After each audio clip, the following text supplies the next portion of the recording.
കേരളത്തിൽ നിലവിലുള്ള BJP ലീഡർഷിപ്പിൻ്റെ പ്രശ്നം, മുരളീധരൻ്റെ കുറച്ച് വിവരമൊക്കെ ഉണ്ട്. പക്ഷേ മുരളീധരൻ്റെ പ്രശ്നം എന്ന് വെച്ചാൽ ഞാനും എൻ്റെ ആളും 40 പേരുമാണ്. അത് മാത്രമേ മൂപ്പർക്ക് നെഗറ്റീവ് ഉള്ളൂ. അതല്ലാതെ മുരളീധരൻ ഒരു വിഷ്ണുതയാണ് മുരളീധരൻ. മുരളീധരൻ നല്ല രീതിയിൽ കാര്യങ്ങൾ ചെയ്യാൻ അറിയുന്ന ആളാണ്. പക്ഷേ മൂപ്പർ ഇങ്ങനെ വീക്ക്നെസ് ഉണ്ട്. കർണാടകം പോലെ ആശ്രിത വത്സനാണ്. അപ്പം ബാക്കി നിങ്ങൾ ആ പാർട്ടി ആരെടുത്ത് നോക്കിയാലും ഈ CPM-ഉം കോൺഗ്രസും ആടിത്തിമിർക്കുന്ന കാലഹരണപ്പെട്ട നാടിനെ പിന്നോട്ടടിക്കുന്ന പൊളിറ്റിക്സാണ് അവർ കളിച്ചുകൊണ്ടിരിക്കുന്നത്. മാറ്റം വേണ്ടേ? കോൺഗ്രസിലോ CPM-ന് ഇതിനെ മാറ്റം വരുമെന്ന് എനിക്ക് തോന്നുന്നില്ല. ആരും പിണറായിയാണ് പരിധി വരെയെങ്കിലും ഈ സമര ആഭാസങ്ങൾ കുറച്ചത്. അതിന് പറ്റുന്ന വേറെ ഒരു ഡൊമൈൻ ഒരാൾ വരണം, ഒരു ഏലിയൻ വരണം. ഏലിയൻ വന്നിട്ട് മാറ്റണം.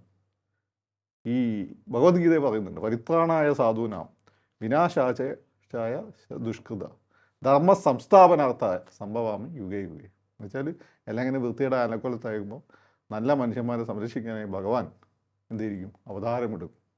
അങ്ങനെ ഒരു അവതാരപ്പിറവിയാണ് ഈ രാജീവ് ചന്ദ്രശേഖരൻ. അയാളിത് വൃത്തിയാക്കിയേ പോവുള്ളൂ. നിൽക്കുകയാണെങ്കിൽ അയാൾ വൃത്തിയാക്കിയേ പോവുള്ളൂ. അയാൾ നന്നായി പണിയുന്നുണ്ട് എന്ന് എനിക്കറിയാം.